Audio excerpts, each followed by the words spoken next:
오늘 이제 새해 첫날입니다.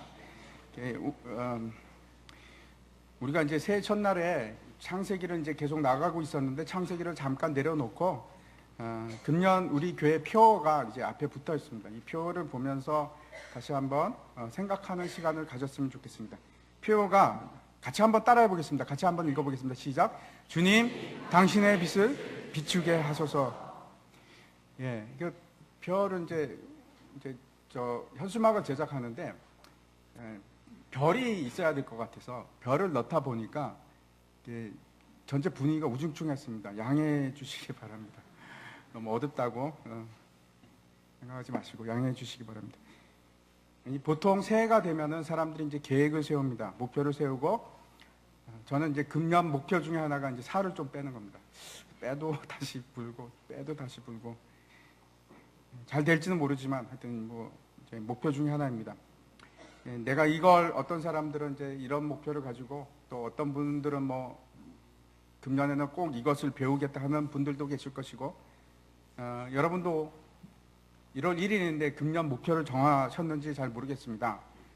저는 이제 보통 10월이면은 이제 교회 새해 표도 정하고 그다음에 이제 목표도 정하는 그런 일을 쭉 했습니다.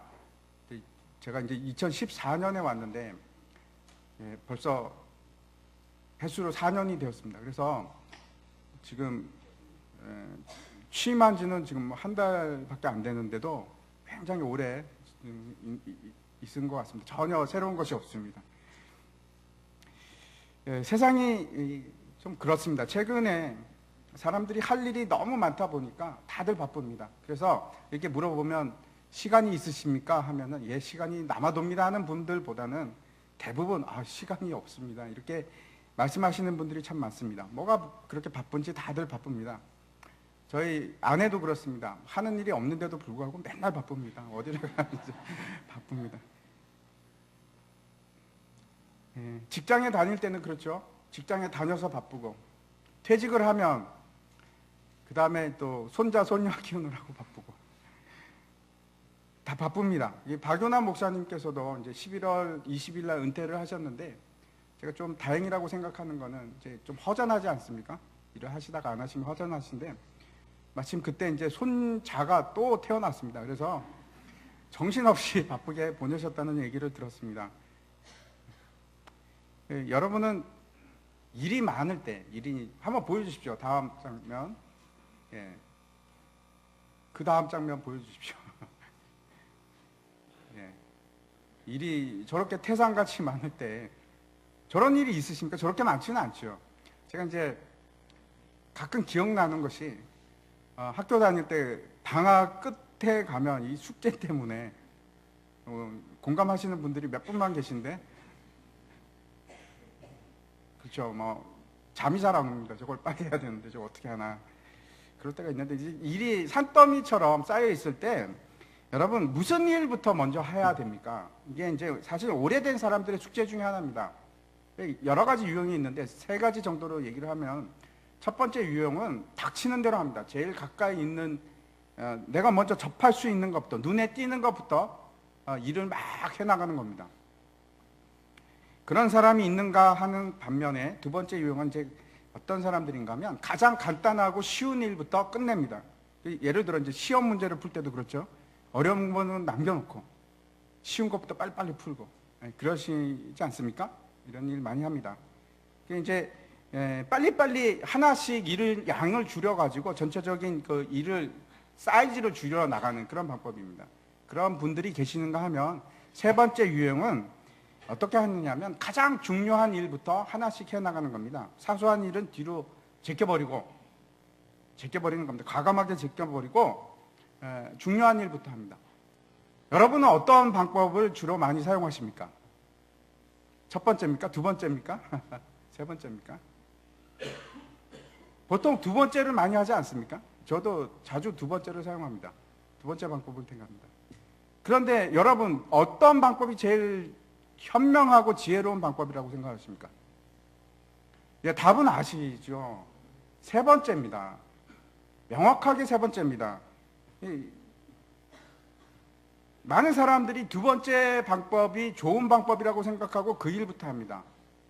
그런데 그렇지 않고 내가 하기 쉬운 일이 하는 것은 어떤 때는 중요하지 않은 일에 내가 시간을 낭비하는 일이 됩니다. 사실 우리가 이 삶을 살아가면서 모든 일을 다 완벽하게 다 할 수는 없습니다. 어떤 거는 포기해야 됩니다. 과감하게 끊어내고 포기할 일들이 있습니다. 그런데 우리는 어떻게 하느냐면 사소한 일, 나한테 가까운 일부터 먼저 하려는 습성이 있습니다. 중요한 일보다. 그거는 지혜로운 방법이 아닙니다. 제가 이제 정답을 말씀드릴게요. 지혜로운 방법은 어떻게 하느냐 하면 먼저 목록을 만드는 겁니다. 일할 목록을 쭉 만들어서 거기다 체크를 하는 겁니다. 이거는 중요한 일, 이거는 별로 중요하지 않은 일, 이건 급한 일, 아닌 일, 이렇게 쭉 체크를 하면서 가장 중요한 일을 가장 먼저 하셔야 됩니다. 가장 중요한 일을. 이것이 보통 성공한 사람들이 하는 방법 중에 하나입니다. 똑똑한 사람들이 그렇게 한다고 합니다. 저는 똑똑하지 못해서 그렇게 못하는 것 같습니다. 무조건 다 하는 것이 아니고 어떤 때는 과감하게 이거 포기해야 됩니다. 포기하고 중요한 거 위주로 하는 것이 정말 지혜롭고 현명한 방법인데 일의 중요도를 따져야 되는 겁니다. 그래서 제일 먼저 하는 것이 가장 중요한 일이 되어야 되는데 시간적으로는 다 못할지언정 내가 그래도 제일 중요한 거 2017년 같으면 2017년에서 나에게 가장 중요한 일이 뭔가 포커스를 맞추시고 그 일을 먼저 하셔야 됩니다. 거기에다가 우선권을 두시고 그 일을 하시고 그 다음에 그 일이 완수가 되면 또 다른 일 하시고 그렇게 하는 것이 현명한 방법입니다. 그런데 이제 중요한 게 더 있죠. 무엇이 중요한 일인지 우리가 잘 모르기 때문에 여러분 인생에 있어서 가장 중요한 일이 무엇입니까? 한번 생각해 보십시오. 지금 나에게 있어서 그렇다면 2017년에 있어서 나에게 가장 중요한 일은 무엇인지 내 생에 있어서는 가장 중요한 일이 무엇인지 한번 생각해 보시기 바랍니다. 에베소서 말씀 한번 잠깐 보여주시기 바랍니다. 제가 읽어보겠습니다. 그런즉 너희가 어떻게 행할지를 자세히 주의하여 지혜 없는 자 같이 말고 오직 지혜 있는 자 같이 하여 세월을 아끼라. 때가 악하니라. 그러므로 어리석은 자가 되지 말고 오직 주의 뜻이 무엇인가 이해하라. 지금 뭐라고 얘기하시는가 하면 어리석은 자가 되지 말고 다시 말씀드려서 지혜로운 자가 되어서 뭘 하라고 합니까? 주의 뜻을 이해하라고 합니다. 이게 정말 중요한 겁니다. 무엇이 지혜로운가? 정말 지혜로운 것이 무엇인가? 여러분 가장 지혜로운 것은 하나님의 뜻이 무엇인지 깨닫는 겁니다. 그게 바로 지혜인데 옛날에 이제 그리스의 한 장군이 있었습니다. 저 앞에 보이시죠? 저런 장군이었는데 이 사람이 이제 유명한 장군이었습니다. 근데 전투를 하다가 한쪽 눈을 잃었습니다. 한쪽 눈을 잃어버리고 이제 나이가 들어서 이 장군이 생각하기를 그래도 내가 초상화를 하나 남겨야겠다 이렇게 생각을 했습니다. 그래서 나라 안에 있는 유명한 화가들을 다 불렀습니다. 초상화를 그려달라고. 그래서 이제 화가들이 그림을 다 그렸는데 못마땅한 겁니다. 이 그림을 보고 왜 그런가 하면 마음에 안 들었는데 왜 그런가 하면 어떤 화가는 있는 그대로 그린 겁니다. 눈이 한쪽에 없는 모습을. 이 보기가 흉하죠. 그래서 이 장군이 보기에는 보기가 안 좋은 겁니다. 그래서 마음이 안 좋고 또 어떤 사람은 어떻게 그렸냐 하면 두 눈을 다 그린 겁니다. 한쪽 눈이 없는데도 불구하고 마치 있는 것처럼 그렇게 그린 겁니다. 근데 그거는 사실이 아니지 않습니까? 그래서 그것도 마음에 안 들고 이제 고민입니다. 이거 어떻게 하나. 그때 이제 한 화가가 이름이 없는 화가가 나타났습니다. 그래서 이 사람이 제가 한번 그려보겠습니다. 그래서 그리라고 했습니다. 그 사람이 어떻게 그림을 그렸을까요? 예? 한쪽만 그렸습니다. 한쪽만. 눈이 있는 한쪽만. 그래서 이 장군이 너무나 마음에 드는 겁니다. 이거를 지혜라고 합니다. 이 화가가 지혜로운 사람이었습니다. 왜 지혜로웠는가? 장군의 뜻을 이해했기 때문에. 여러분 한번 생각해 보십시오. 일개 장군의 뜻을 이해하는 것이 그렇게 지혜로운 것인데 우주 천하를 창조하신 천지 만물을 창조하신 모든 것을 지배하시는 하나님의 하나님 되시는 분 그분의 뜻을 이해하는 것이 왜 중요하지 않겠습니까? 그 하나님의 뜻을 이해하는 것이 왜 지혜로운 일이 아니겠습니까? 세상에 그 무엇보다도 하나님의 뜻을 아는 것처럼 지혜로운 일이 없습니다. 왜냐하면 우리는 피조물이고 그분은 창조주 하나님이시기 때문에 그렇습니다. 예, 오늘 본문 말씀을 한번 보겠습니다. 오늘 본문에 보면은 이제 1절에 그때에라고 이제 시작이 됩니다. 이 그때라는 것이 도대체 어느 때인가? 예, 제가 이제 말씀을 드리면은 10장에서부터 11장에 이르기까지 이제 내용을 다 함축해서 그때에 한마디로 이제 줄여서 이제 기록이 되어 있습니다. 근데 그때가 제가 그걸 한마디로 줄이면 무슨 때냐면 마지막 때에라는 뜻입니다. 이때가 이제 그 다니엘이 이것을 이제 기록한 때는 페르시아 제국 때, 바사 제국 때의 일입니다. 그래서 이제 페르시아 왕국으로부터 시작해서 그 다음에 여러분 이제 헬라가 생깁니다. 알렉산더가 이제 그 큰 제국을 만들죠. 그리스의 큰 제국을 만드는데 그 다음에 이제 알렉산더가 죽고 나서 이제 4개 나라로 갈립니다. 그 중에 하나가 셀루큐스라는 그 나라인데 거기에 이제 안티코스 에피파네스라는 왕이 있었습니다. 근데 그 왕의 일까지가 다 예언이 되어 있습니다. 그런데 한번 읽어보시면 10장, 11장 읽어보시면 마치 뭐같이 느껴지냐면 이 다니엘이 마치 그 역사책을 보고 쓴 것 같이 그렇게 정확하게 그 일들을 다 예언을 했습니다. 미리. 참 놀라운 일입니다. 정확하게 예언을 하는데 이 안티코스 에피파네스가 어떤 사건으로 유명하냐면 성전 모독 사건입니다. 이게 어떻게 된 건가 하면 이 사람이 에피파네스가 그 강력한 헬라화 정책을 씁니다. 이게 지금 이 사람이 시리아에 주로 그 나라가 걸쳐져 있는데 이 사람과 그 다음에 그 이집트에 있는 왕조와 프톨레미 왕조와 계속 전쟁을 합니다. 근데 저 사람이 이제 이기죠. 그리고 나서 그 로마의 힘을 얻어서 그 세력을 등에 업고서 이제 하기 시작한 게 뭐냐면 자기가 지배하는 모든 곳에 헬라화 시키는 겁니다. 첫 번째가 뭐냐면 유태교 말살입니다. 이 사람이 했던 것이 첫 번째가 유태교 말살 정책이었습니다. 어떻게 하냐면 이 사람이 예루살렘을 쳐들어가는데 22,000명의 군대를 가지고 예루살렘을 쳐들어갑니다. 무슨 날에 쳐들어가는지 혹시 아십니까? 안식일 날 쳐들어갑니다. 왜 그랬을까요? 유태인들은 안식일 날 전쟁 안 합니다. 일하면 안 되니까. 그냥 가만히 있는 걸 그냥 뭐 쳐들어가서 그냥 뺏어버리는 겁니다. 예루살렘을. 그리고 나서 양민을 많은 사람이 죽습니다. 굉장히 많은 사람들이 죽고 약탈을 당하고 그 다음에 노예로 잡혀가고 어마어마한 사건입니다.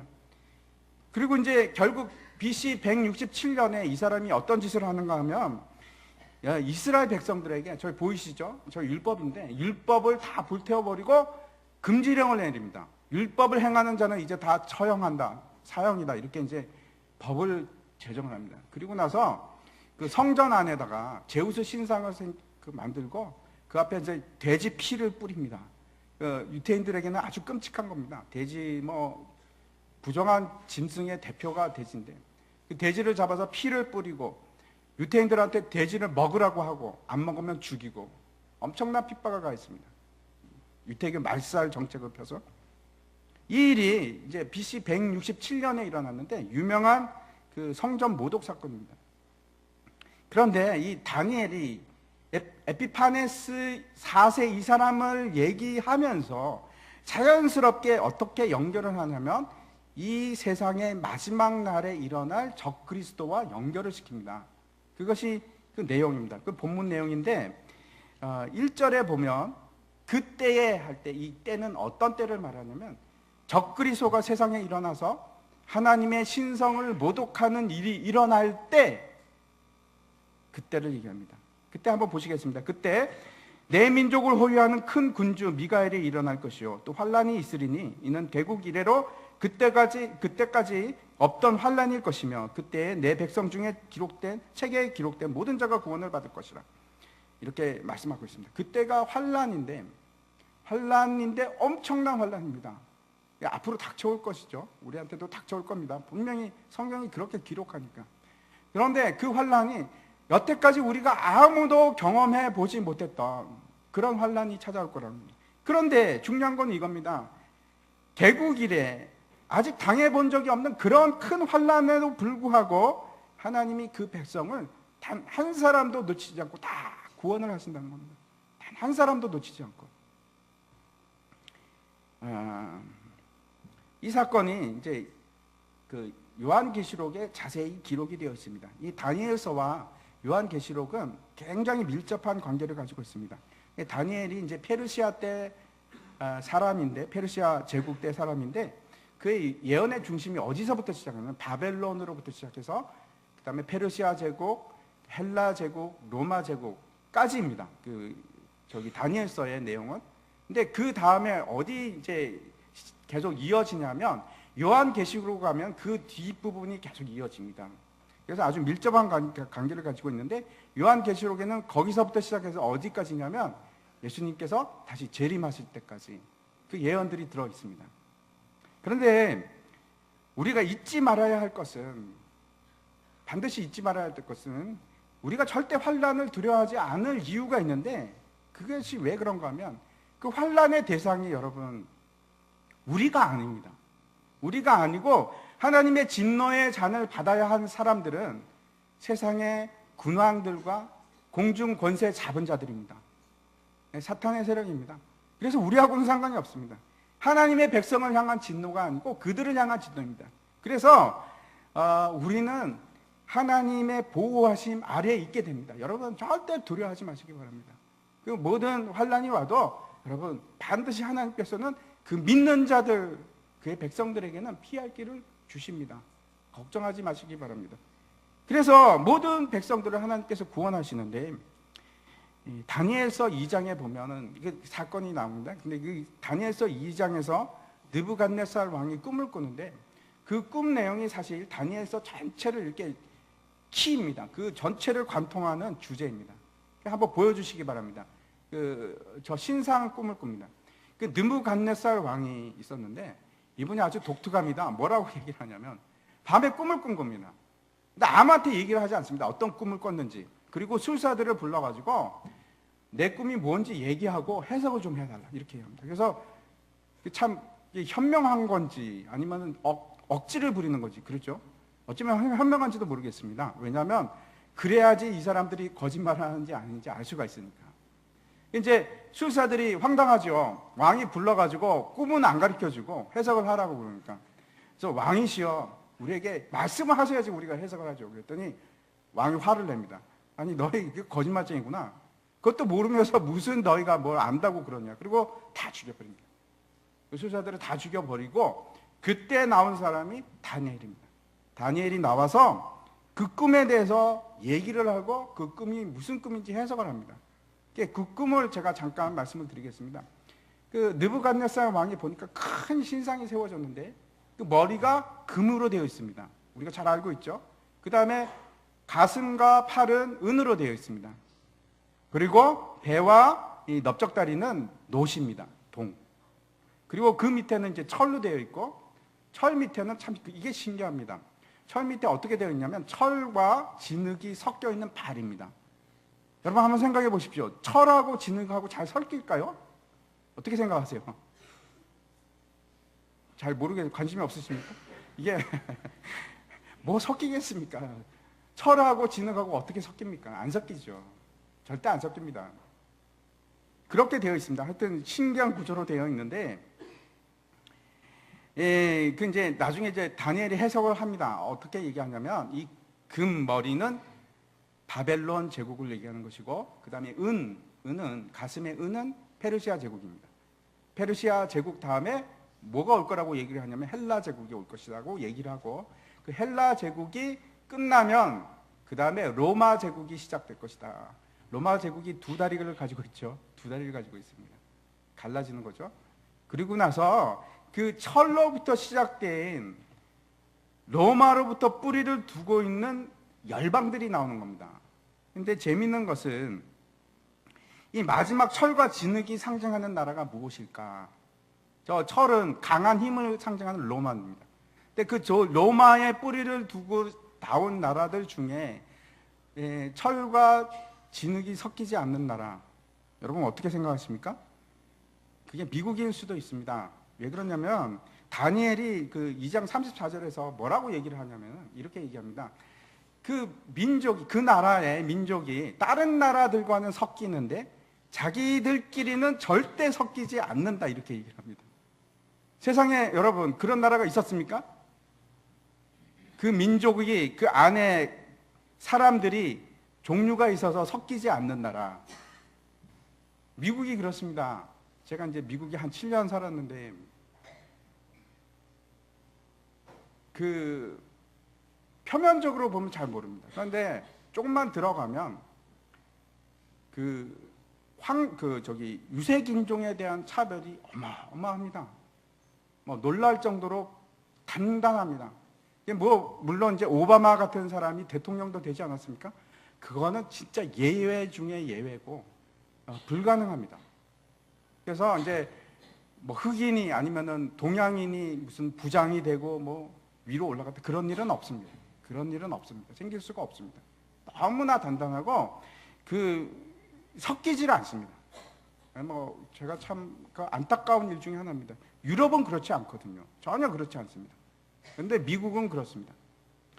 아무튼 그런 나라에 어떤 일이 일어나냐면 그 신상을 향해서 뜨인 돌, 이렇게 돌이 떠 있는데 그 돌이 슉 날아가서 저 신상을 치는 겁니다. 어디를 쳤다고 생각하십니까? 여러분 혹시 아십니까? 어디를 쳤을까요? 머리? 가슴? 어디를 쳤을까요? 성경에 얘기를 하는데 어디를 치는가 하면 철로 된 다리와 발을 칩니다. 그 섞여있는, 진흙과 섞여있는 거기를 땅 때립니다. 그러자 와르르 무너지는데 금도 그냥 산산조각이 나고 은도 산산조각이 나고 모든 것이 다 그냥 가루처럼 부서집니다. 그리고 나서 그 돌이 점점 커지는데 태산과 같이 되었더라, 이렇게 얘기를 합니다. 제가 왜 이 말씀을 드리는가 하면 이런 때에 우리가 살고 있습니다. 이런 때에 우리가 살고 있습니다. 2절과 3절을 한번 보시기 바랍니다. 땅의 티끌 가운데서 자는 자 중에서 많은 사람이 깨어나 영생을 받을 자도 있겠고 수치를 당하여서 영원히 부끄러움을 당할 자도 있을 것이며 지혜 있는 자는 궁창의 빛과 같이 빛날 것이요 많은 사람을 옳은 대로 더러우게 한 자는 별과 같이 영원토록 빛나리라. 이렇게 말씀합니다. 성경에서 많은 곳에서 잠을 잔다라는 표현은 무슨 뜻인가 하면 죽음을 얘기합니다. 죽은 상태를 얘기합니다. 그리고 여기 티끌이라는 것은 무슨 뜻인가 하면 그 육체를 덮는 무덤을 얘기합니다. 육체를 덮고 있는 죽은 시체를 덮고 있는 무덤을 얘기하는데 세상 끝날이 오면 우리가 좀 오해하는 것이 있는데 세상 끝날이 오면 성도들만 부활하는 것이 아니고 모든 죽었던 사람들이 다 부활합니다. 근데 부활하는데 어떤 사람들은 그리고 나서 심판이 있습니다. 그래서 어떤 사람들은 그 심판에 의해서 영생을 받을 수도 있고 어떤 사람은 영원히 수치를 당하고 영원히 버림을 당합니다. 안타까운 영원이라는 것이 우리가 이해할 수 없는 개념이지 않습니까? 근데 그 영원이라는 개념이 적용이 됩니다. 죽고 나서는. 그렇지 않은 자들, 수치를 당하지 않는 자들이 있는데 그 사람들이 누구라고 얘기를 하느냐 하면 여기서 지혜로운 자들이라고 얘기합니다. 수치를 당하지 않는 사람들이 바로 지혜로운 자들입니다. 이 지혜롭다는 것은 어떤 뜻이냐면 깊이 생각하고 신중하게 행동하고 결정하는 사람, 그것을 지혜롭다고 지금 얘기하는 겁니다. 그런데 여러분 3절 한번 다시 한번 보시기 바랍니다. 3절을 자세히 보십시오. 지혜 있는 자와 대꾸를 이루는 것이 있습니다. 뭡니까? 여러분 발견하셨습니까? 지혜 있는 자는 궁창의 빛과 같이 빛날 것이요. 그리고 많은 사람을 옳은 대로 돌아오게 한 자. 지혜 있는 자가 뭐라고 얘기하시냐면 많은 사람을 옳은 대로 돌아오게 한 자. 이 사람들이 지혜롭다고 얘기하는 겁니다.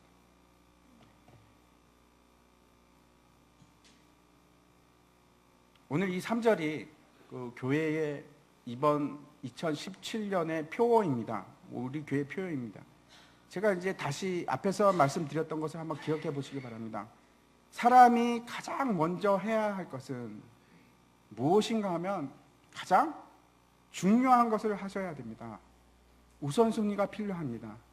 가장 중요한 일을 하셔야 되는데 우리에게 분명히 세월을 아껴야 될 이유가 있습니다. 왜 그런가 하면 다니엘서에서 보았듯이 점점 마지막 때가 우리에게 다가오고 있고 세월은 점점 악해지고 있고 우리가 아낄 수밖에 없습니다. 시간을 초능과 같이 아낄 수밖에 없는데 그 아끼는 시간을 가지고 뭘 해야 되는가? 정말 지혜롭게 해야 되는데 얼마 남지 않은 시간을 정말 지혜롭게 보내야 하는데 그 중요한 일이 뭔가? 지혜로운 일이 뭔가? 여러분 진짜 중요한 것은 하나님이 원하시는 일입니다. 하나님의 뜻을 알고 그 하나님의 뜻이 무엇인지 깨닫고 그 일을 하는 것입니다. 그런데 하나님께서 우리에게 원하시는 것이 그것이 가장 중요한 것인데 하나님께서 뭘 하기를 원하시냐면 많은 사람을 옳은 대로 돌아오게 하는 것입니다. 예수님께서 우리에게 하신 말씀이 그겁니다. 가서 제자 삼아라. 복음을 전하라. 그게 일관됩니다. 아닌 게 있었습니까? 예수님께서 하신 말씀 중에 그렇지 않은 것이 있었습니까? 하나님의 뜻이 무엇인가 하면 우리가 가서 복음을 전파하는 겁니다. 세상에는 그것보다 더 중요한 일이 없다고 지금 성경은 얘기를 하는 겁니다. 우리는 그렇게 생각하죠. 내가 제일 중요한 것은 집을 사고 재산을 모아서 그래도 웬만큼 사는 것. 그게 지상 목표십니까? 성경은 다르게 얘기합니다. 그거 아니라고요. 그거 하나님의 뜻이 아니라고 얘기합니다. 진짜 중요한 것은 우리의 삶에 있어서 우리가 피조물 아닙니까? 창조주인 하나님께서 나에게 원하시는 계획이 있고 정말 내가 하기를 원하시는 것이 있어요. 그걸 미뤄두고 둘 것이 아니고 여러분 오늘 다시 한번 우리가 생각했으면 좋겠습니다. 정말 내가 인생에 있어서 내 인생에서 가장 중요한 일이 무엇인가? 하나님이 원하시는 것보다 더 중요한 일이 세상에 있겠습니까? 시편 127편을 한번 보여주시기 바랍니다.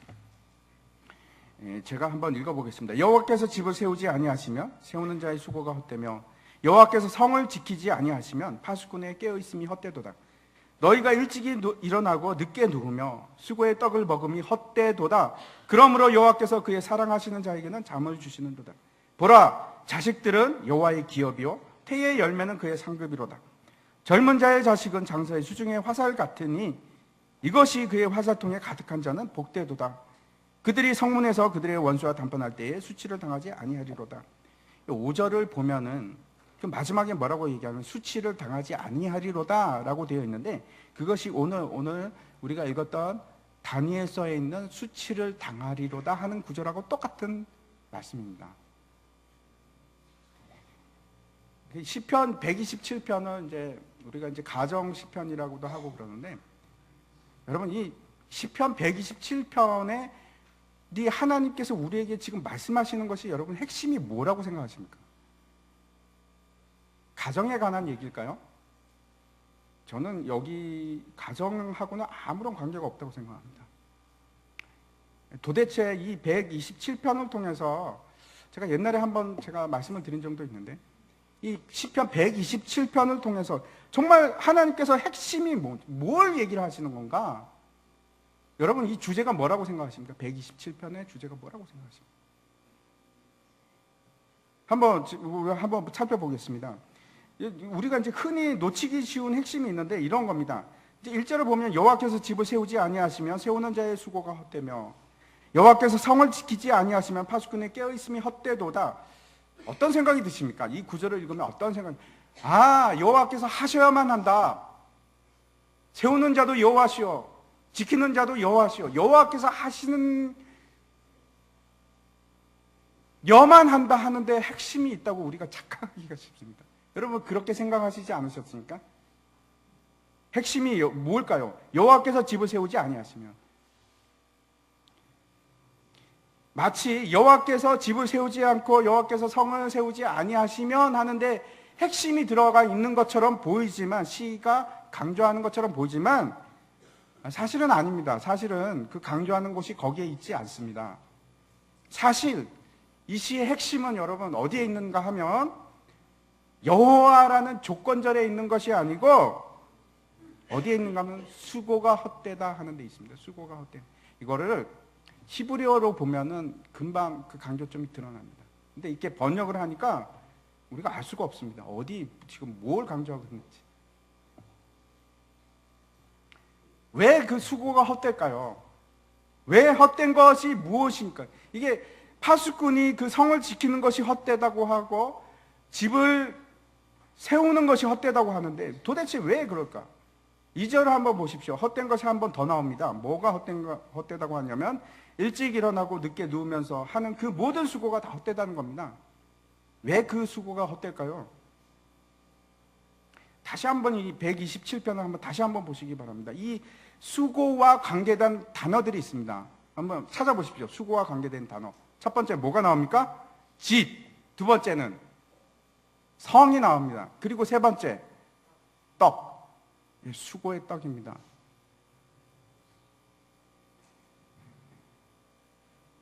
내가 세우는 집은 헛되고 내가 지키는 성은 헛되고 내가 수고해서 만든 떡은 헛되다, 이런 말씀입니다. 이것들이 도대체 뭘 의미하는 것인가? 이 집은 무엇이고 성은 무엇이고 떡은 무엇인가? 알아야죠. 우리가 알아야 됩니다. 그런데 제가 아주 중요한 거 하나 가르쳐 드리겠습니다. 히브리서로 되어 있는 시에서 가장 중요한 법칙이 있는데 그게 대꾸법입니다. 대꾸법을 통해서 많은 것을 우리가 발견할 수 있는데 항상 시를 볼 때는 항상 우리가 이 대꾸법을 염두에 둬야 됩니다. 이게 비슷한 구절이 있습니다. 그걸 찾아내는 겁니다. 우리말로 번역된 이 성경에서는 이 대꾸를 찾아내기가 쉽지 않은데 한번 잘 보시기 바랍니다. 1절과 2절에는 헛됨에 대해서 얘기를 하고 있고, 그렇죠? 3절과 4절, 5절, 3절부터 5절까지는 내용은 완전히 다릅니다. 앞에서는 부정적인 얘기를 하고 있고 3절부터 5절까지는 긍정에 대해서 얘기를 합니다. 정확하게 대꾸를 이룹니다. 정반대의 개념은 이런 겁니다. 부정을 얘기해서 긍정이 더 긍정되게 만드는 겁니다. 부정을 이행해서 더 긍정이 긍정되게. 다시 말씀드려서 내가 지금 세우는 집이나 성이나 수고의 떡은 다 헛된 것인데 헛되지 않은 것이 있다는 겁니다.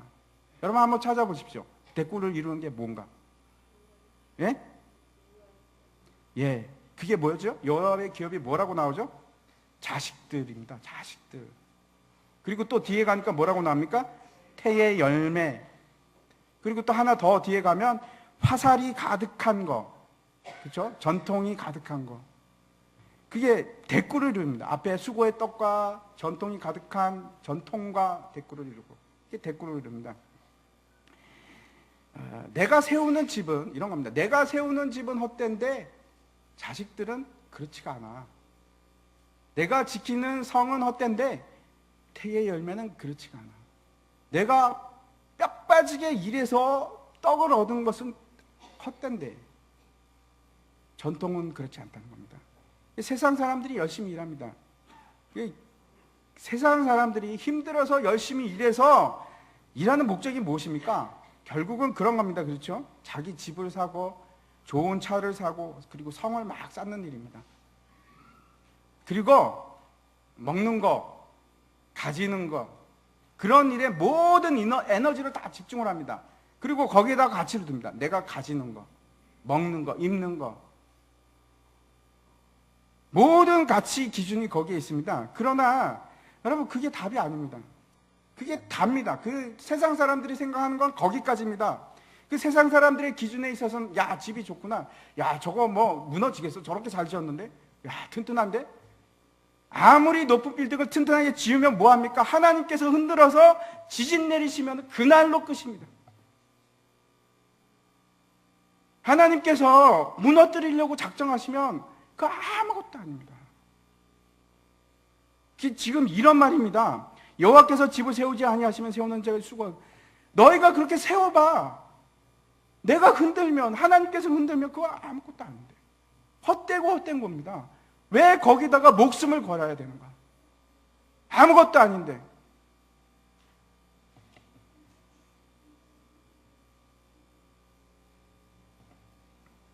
하나님께서 헐기로 작정하시면 순식간에 허물어집니다.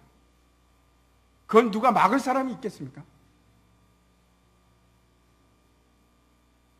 그 집을 짓고 성을 짓는다는 일이 그런 일입니다. 아무리 높고 견고한 빌딩, 아무것도 아닙니다.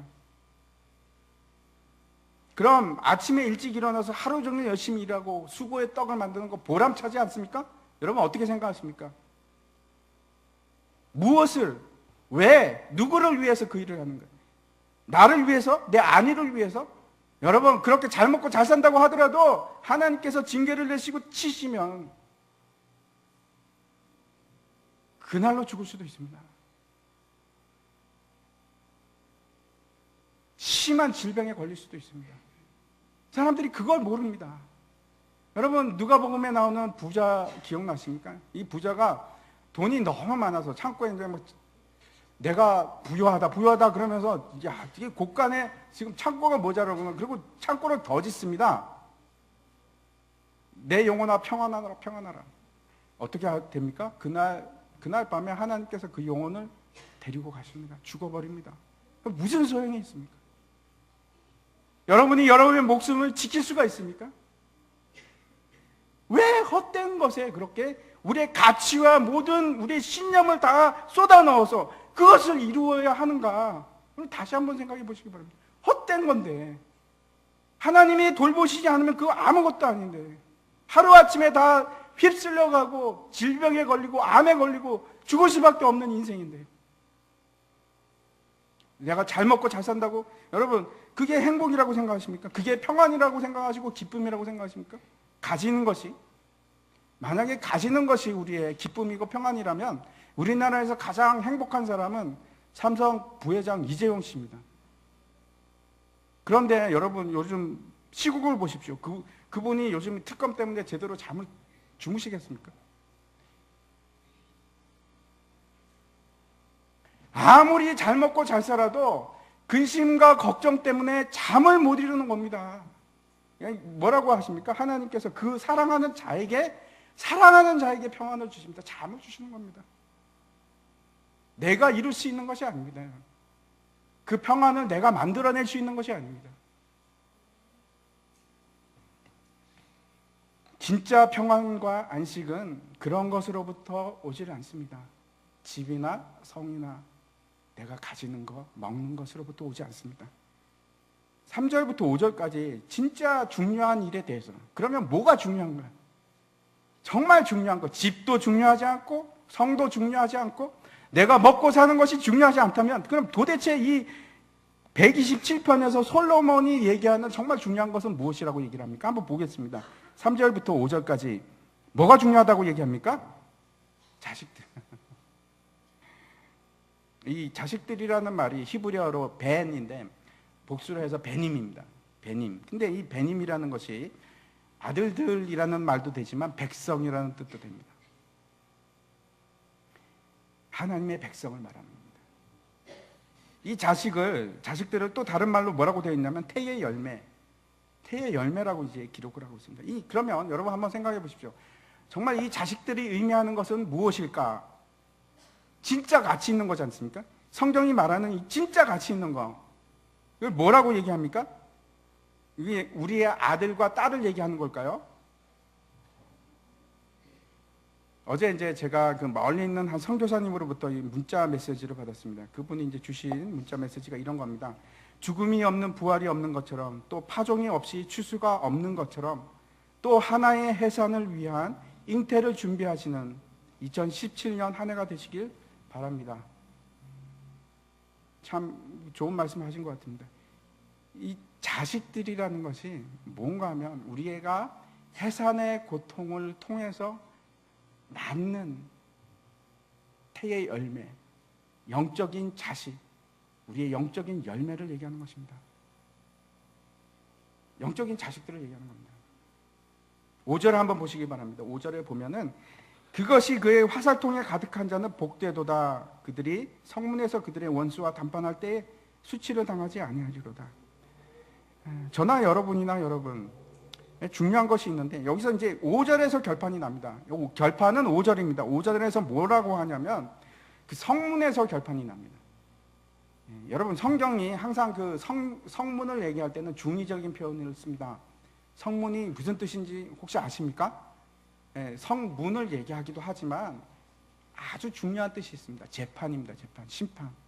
반드시 그렇습니다.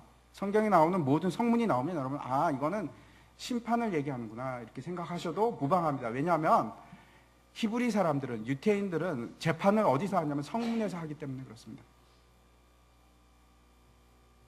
성문에서 심판대 앞에 서는데, 우리도 마찬가지입니다. 저도 그렇고 여러분도 그렇고, 세상의 끝이 오면 우리가 다시 죽었다고 하더라도 다시 부활하는데, 부활하고 나서 반드시 어디로 가느냐?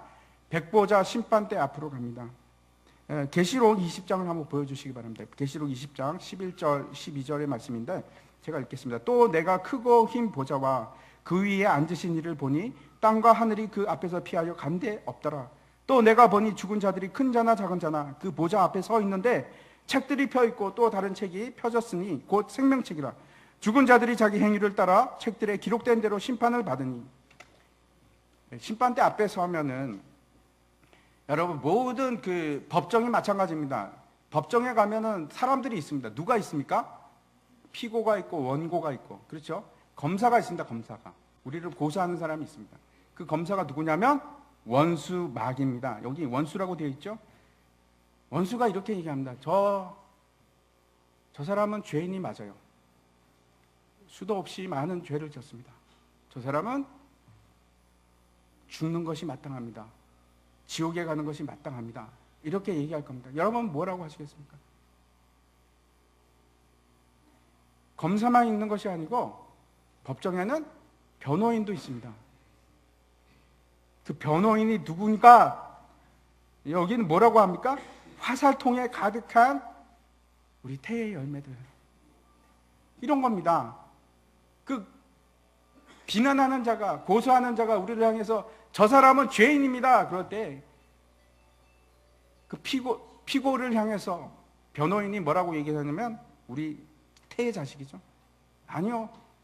저 사람은 하나님의 자녀가 맞습니다. 저 사람의 복음을 증거하는 것 통해서 제가 구원을 받았습니다. 저 사람이 나에게 예수 그리스도가 누군지 가르쳐 줬습니다. 저 사람은 하나님의 자녀가 틀림없습니다. 이렇게 우리를 보호하는 사람이 바로 이 태의 자식들입니다. 여러분 한번 생각해 보십시오. 내가 천국의 심판대 앞에 섰을 때 나를 변호해 줄 사람이 지금 몇 명이나 있나? 혹시 여러분 한 명도 없으신 거 아니세요? 아무도 여러분을 변호해 줄 사람이 없는 거 아니세요?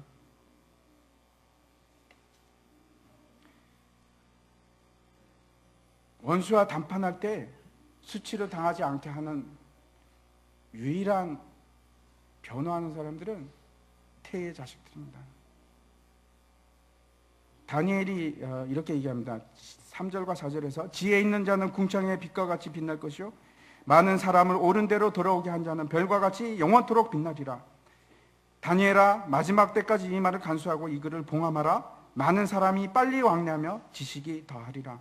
마지막 때가 되면은 세상이 빨리 움직입니다. 그뿐만 아니고 여러분, 정보가 지금 빛과 같이 돌아다니고 있습니다. 놀라운 세상이 됐습니다. 그런데 여기서 지금 한 가지 더 얘기하고 있는데, 그때 지식도 더하리라 이렇게 얘기합니다. 이 지식이라는 것은 일반적인 지식을 얘기하는 것이 아니고 하나님을 아는 지식입니다. 그때가 되면, 이 끝날이 되면 될수록 우리가 더 많이 하나님에 대해서 알 수 있습니다.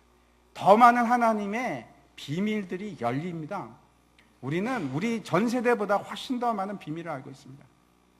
분명합니다. 더 할 겁니다. 앞으로는 더 할 겁니다. 그런 때에 우리가 살아가고 있습니다. 예수님께서 마지막 승천하시면서 우리에게 명하신 것이 이겁니다. 복음을 전하고 세상 사람들을 제자 삼아라. 가서 제자 삼아라.